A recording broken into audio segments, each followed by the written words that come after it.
கஷ்டப்படாம எதுவுமே வராது. சினிமான்றது மிகப்பெரிய ஹார்ட் ஒர்க் சார். நீங்க ஒரு நாள் ஷூட்டிங் வந்து பாருங்க. இந்த மாரி சொல்றவங்க மிஞ்சி போனா எங்கனாவது ஷூட் நடக்கும். அந்த ஒரு நாள் சில பேர் நம்ம தெரிஞ்சவங்களோட ஷூட்டிங் கூட்டிட்டு போவோம். அவன் போப்பா என்னப்பா அது எத்தனையோ ஷாட் மறுபடியும் எடுக்கணும். இதுதான் ஒரு ஷாட் நாங்க எடுக்கிறதுலயும் போதும் போதும்ன்னு ஆகும். இன்னொன்னு வந்துட்டு அந்த இதுதான் காலைல நாங்க கால் ஷீட் 9:00 ஆரம்பிச்சோம்னா ஈவினிங் 6:00 வந்துட்டு சாதாரணமா நான் வந்து பயணிக்க முடியாது. கிட்டத்தட்ட 1000 பேர் உழைப்பு இருக்கு அதுல. ஒருத்தர் லைட்ட பிடிக்கிறது, கேமரா, ஸ்டாண்டு, கீண்டு அதுவும் நைட் ஷாட்லாம் ஆயிடுச்சுன்னா பயங்கரம். அவ்வளோ எரிச்சல் இருக்கும். அத தாண்டி நம்ம வந்து நடிக்கவும் பண்ணணும்.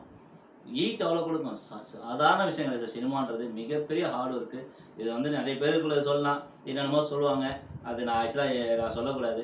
ஏன்னா வந்துட்டு சினிமாக்காரங்களே வேற மாரிலாம் வந்து சினிமா வந்து கூத்தாடி கீத்தாடின்னுவாங்க. ஆக்சுவலா அந்த வார்த்தை தயவுசெய்து சொல்லாதீங்க. ஏன்னா கலைஞர்களுக்கு மதிப்பு குடுங்க. ஒரு கலைஞரும் அவன் கஷ்டப்பட்டு வேர்வை சிந்தி அந்த லைட் முன்னாடி, கேமரா முன்னாடி அவங்களோட போடுற அந்த எஃபர்ட் அதுக்கப்புறம் தான் நீங்க திரையில பார்க்குறதே. அதுக்கு முன்னாடி அதுக்கு பின்ன வந்து எவ்வளோ உழைப்பு இருக்கு.